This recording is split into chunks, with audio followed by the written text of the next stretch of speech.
సాంశివరావు గారు, కాంగ్రెస్ పార్టీ పక్షాన మదన్ మోహన్ రావు గారు, రామచంద్ర నాయక్ గారు, టిఆర్ఎస్ నుంచి పల్లా రాజేశ్వర రెడ్డి గారు గవర్నర్ గారి ధన్యవాదాలు తెలిపే చర్చలో పాల్గొని వారి వారి అభిప్రాయాలు తెలియజేయడం జరిగింది. అధ్యక్ష, ఈ చర్చలో పాల్గొన్న వారందరికీ హృదయపూర్వకంగా నా అభినందన తెలియజేస్తున్నా. అధ్యక్ష, భారత రాజ్యాంగం మనకు అందించిన స్ఫూర్తి, ఆదర్శాలు, ప్రజాస్వామ్య సాంప్రదాయాలకు కట్టుబడి కాంగ్రెస్ పార్టీ ఈ శాసనసభ సమావేశాలను నిర్వహిస్తున్నది.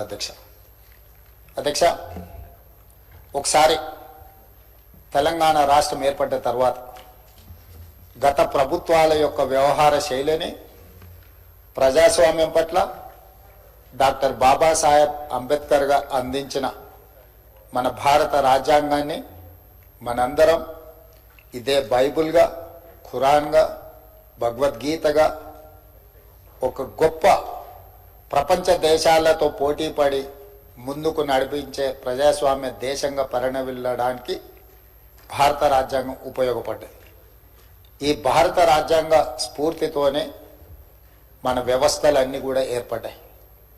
అలాంటి వ్యవస్థల్ని గౌరవించాల్సిన బాధ్యత ప్రజల చేత ఎన్నుకోబడ్డ ప్రజాప్రతినిధులది, ప్రభుత్వాలది.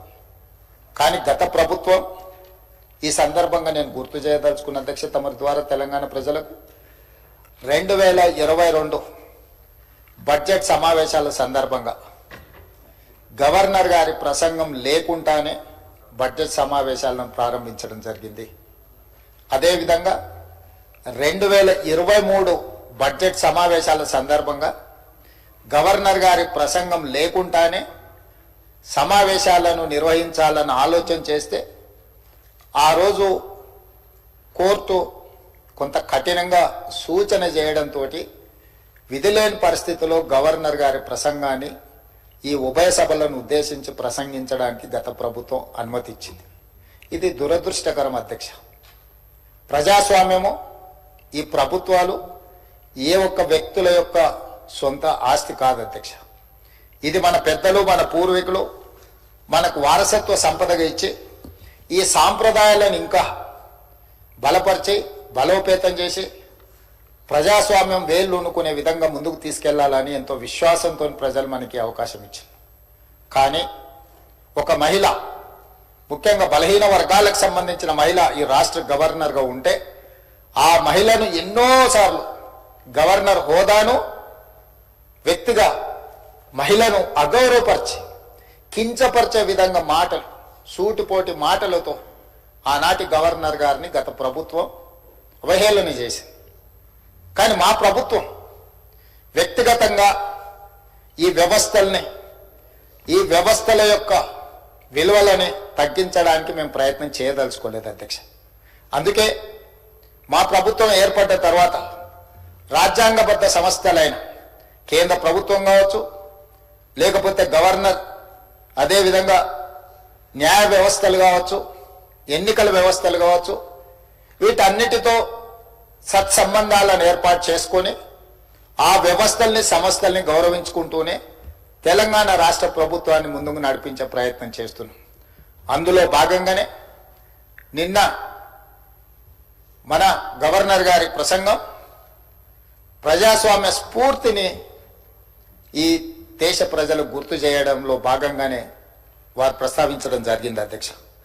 అదేవిధంగా అధ్యక్ష, నేను మిత్రులు శాసనసభ్యులని మేము 6 సార్లు ఎన్నికైనాం, 7 సార్లు ఎన్నికైనామని, 10 ఏళ్ళు మంత్రులుగా చేసినామని, 10 ఏళ్ళు తెలంగాణ ఉద్యమం చేసినామని గొప్పలు చెప్పుకునే వాళ్ళు అక్కడ మీడియా సెంటర్లో మాట్లాడుతూ ఇది కాంగ్రెస్ పార్టీ ఎన్నికల మేనిఫెస్టో లాగానే ఉంది, గాంధీ భవన్లో తయారు చేసిన ప్రసంగం లాగానే ఉంది, ఇది కాంగ్రెస్ పార్టీ ఆలోచన విధానానికి ఉంది, మేము తప్పు పడుతున్నామని వాళ్ళు మాట్లాడిండ్రు అధ్యక్ష. నిజంగా నాకు ఆశ్చర్యం కలిగించింది అధ్యక్ష. 10 సంవత్సరాలు ప్రభుత్వాన్ని నడిపి 10 సంవత్సరాలు కేంద్రంలో, రాష్ట్రంలో, అదేవిధంగా ఉమ్మడి రాష్ట్రంలో మంత్రులుగా చేసిన పార్టీ అధ్యక్షతన, ఆ నాయకుడు అధ్యక్షతన నడుస్తున్న పార్టీ, ఆయన మంత్రివర్గంలో పనిచేసిన శాసనసభ్యులు ఈ రకంగా మాట్లాడడం నాకు ఆశ్చర్యాన్ని కలిగించింది.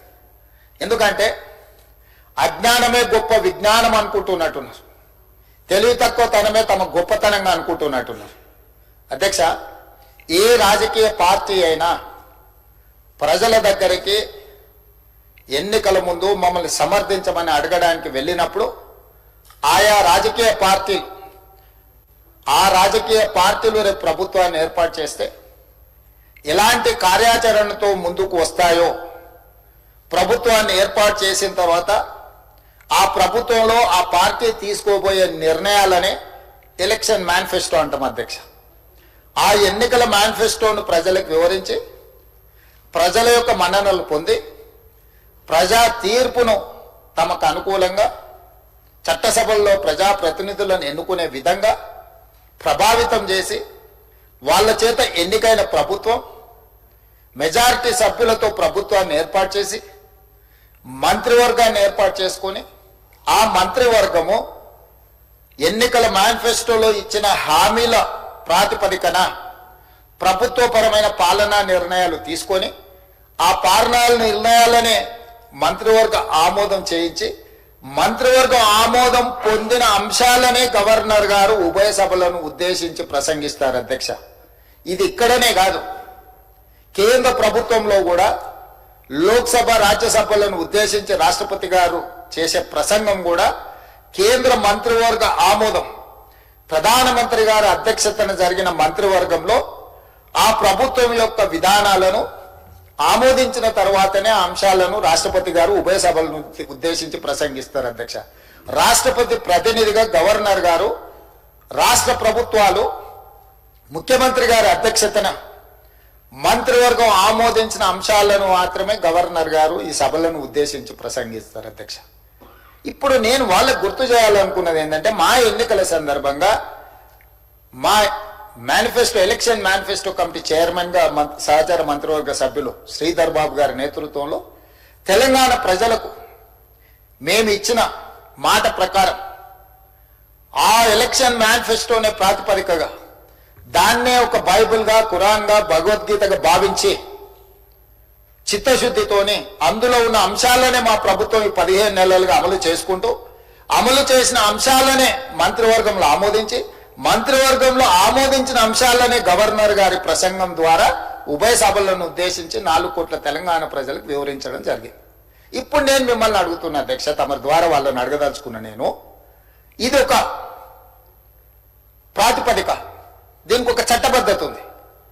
మరి మా పార్టీ ప్రజల దగ్గరికి వెళ్ళి ప్రజల యొక్క మన్ననలు పొంది ప్రభుత్వాన్ని ఏర్పాటు చేసిన ప్రభుత్వం తీసుకున్న నిర్ణయాలను గవర్నర్ ప్రసంగంలో మేము పొందుపరిస్తే దాన్ని తప్పుబట్టి అవహేళన చేసి ఇది కాంగ్రెస్ పార్టీ విధానం లాగానే ఉంది అట్లెట్లుంటుంది అంటారు ఏంటి అధ్యక్ష? గవర్నర్ గారి ప్రసంగం కాంగ్రెస్ విధానాలకు వ్యతిరేకంగా ఉండదు అధ్యక్ష. ఈ ప్రభుత్వమే కాంగ్రెస్ ప్రభుత్వం, ఇది ప్రజా ప్రభుత్వం, ప్రజా పాలన అధ్యక్ష. మా విధానము, మా ఆలోచనను, మేం ప్రజలకు చేసిన పనులను మాత్రమే గవర్నర్ గారి ప్రసంగంలో పొందుపరుస్తాము. ఈ మాత్రం అవగాహన లేని వాళ్ళు 10 సంవత్సరాలు మేము మంత్రులుగా పనిచేసినామని చెప్పుకోవడానికి వాళ్ళకి అర్హత ఉందా అని నేను అడుగుతున్నా అధ్యక్ష. 10 సంవత్సరాలు వాళ్ళు ప్రభుత్వం నడిపినప్పుడు ఆనాటి గవర్నర్ ప్రసంగాలు, ఆనాటి మంత్రివర్గ ఆమోదం లేకుంటేనే గవర్నర్ గారు సొంతంగా ప్రసంగించిందా అధ్యక్ష? వాళ్ళ గవర్నర్ వ్యవస్థ మీద నమ్మకం లేకపోవచ్చు, మహిళల పట్ల గౌరవం లేకపోవచ్చు, ఆనాటి గవర్నర్ గారిని వారు కించపరిచిండ్రు, అవమానపరిచిండ్రు, అసహ్యకరమైన భాషలో తిట్టింది అధ్యక్ష. ఇట్లాంటి సాంప్రదాయాలకు కాంగ్రెస్ పార్టీ వ్యతిరేకం, మా ప్రభుత్వం వ్యతిరేకం అధ్యక్ష. మేము ఇట్లాంటి తప్పులు చెయ్యం. గవర్నర్ వ్యవస్థను గౌరవించే బాధ్యత మాది. మనం రాసుకున్న రాజ్యాంగం అధ్యక్ష, ఇది మనం తెచ్చుకున్న రాజ్యాంగం అధ్యక్ష.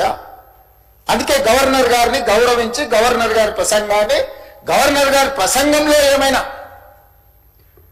ప్రజలకు ఇంకా మేలు చేయడానికి ఏమైనా మీరు సూచనలు చేయాలని అనుకుంటే వాటి సూచనలు చేస్తే తప్పకుండా ప్రభుత్వం